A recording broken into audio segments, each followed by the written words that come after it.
Shalom, selamat pagi jemaat dikasih Tuhan. Kita kembali lagi berjumpa dalam Renungan Pagi. Mari pagi hari ini saya kembali mengajak kita semua untuk merenungkan firman Tuhan. Supaya dengan firman Tuhan hidup kita akan terus dibangun. Dan kita pun akan semakin bertumbuh, diteguhkan dan dikuatkan dalam iman dan pengharapan. Firman Tuhan adalah kebenaran. Firman Tuhan sumber kekuatan bagi hidup kita.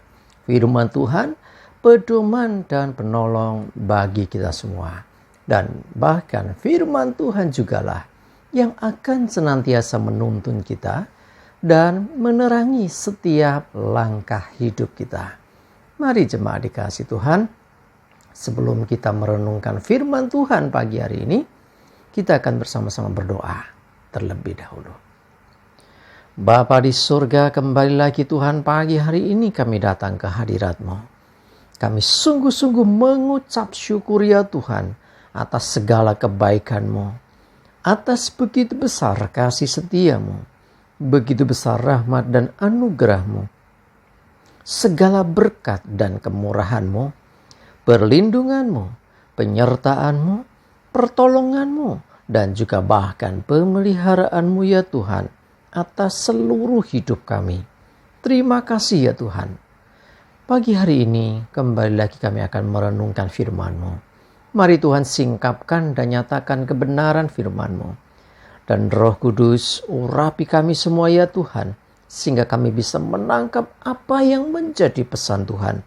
Dan kami mengerti akan kehendak-Mu, serta melakukan kebenaran firman-Mu di dalam hidup kami.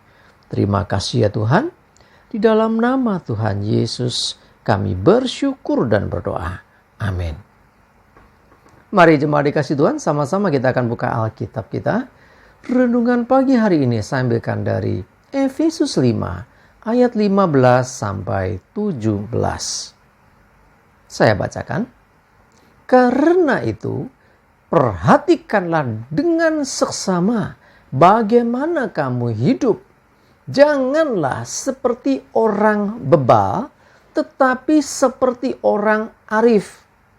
Dan pergunakanlah waktu yang ada, karena hari-hari ini adalah jahat. Sebab itu, janganlah kamu bodoh, tetapi usahakanlah supaya kamu mengerti kehendak Tuhan. Jemaat dikasih Tuhan, dikatakan supaya kita memperhatikan bagaimana hidup kita.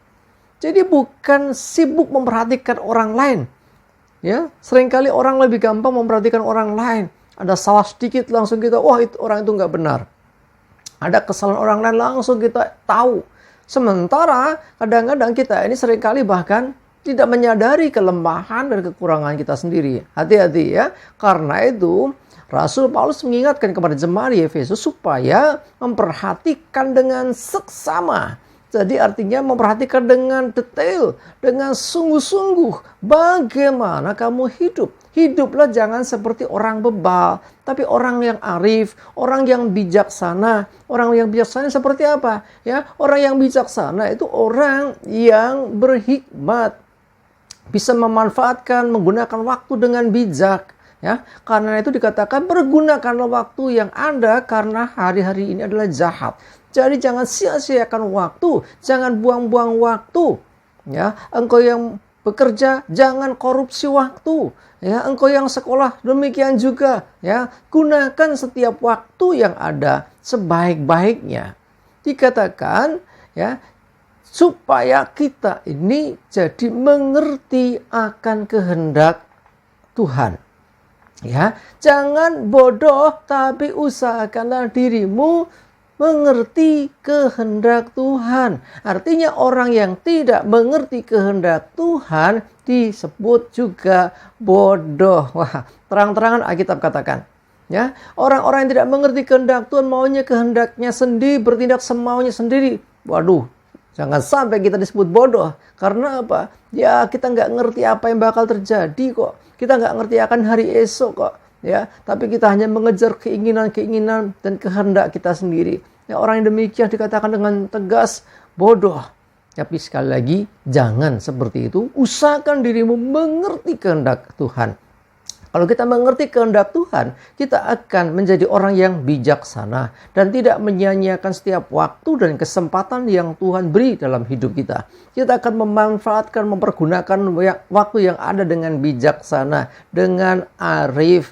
Ya, jadi hidup kita akan penuh dengan kewaspadaan, supaya kita nggak salah jalan, supaya kita nggak salah mempergunakan waktu yang ada, supaya kita tidak salah melangkah. Karena setiap waktu sangat-sangat berarti, dan perhatikan, waktu tidak akan diputar kembali.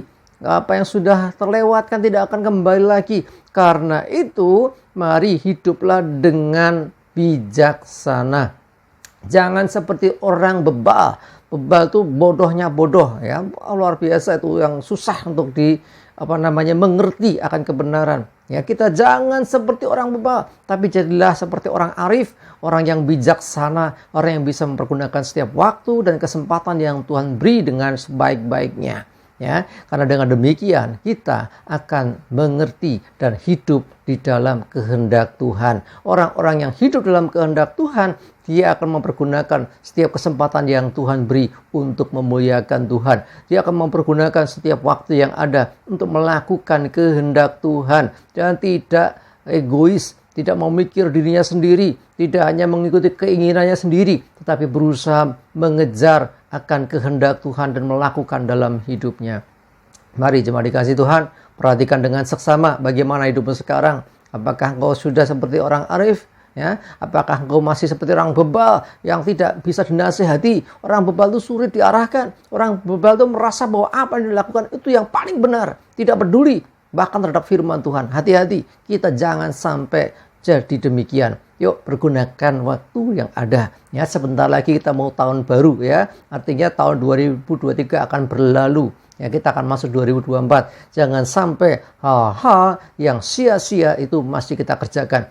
Ayo, mulai cari kehendak Tuhan, lakukan perintah Tuhan, hiduplah sesuai kehendak Tuhan, hidup dalam perkenanan Tuhan. Dan kita percaya dengan demikian, maka akan ada penyertaan, bahkan juga berkat-berkat Tuhan atas hidup kita. Amin. Kita berdoa.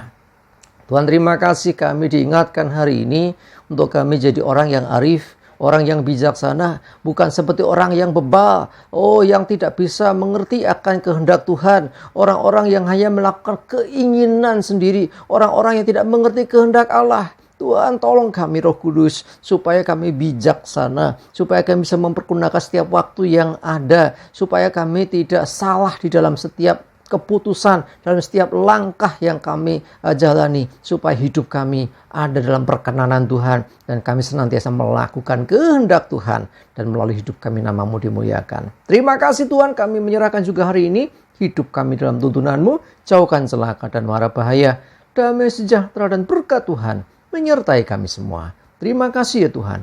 Dalam nama Tuhan Yesus kami bersyukur dan berdoa. Amin. Mari jemaat dikasih Tuhan, semangat terus ya. Maju terus dalam iman dan pengharapan. Selamat beraktivitas. Tuhan Yesus memberkati kita semua. Amin.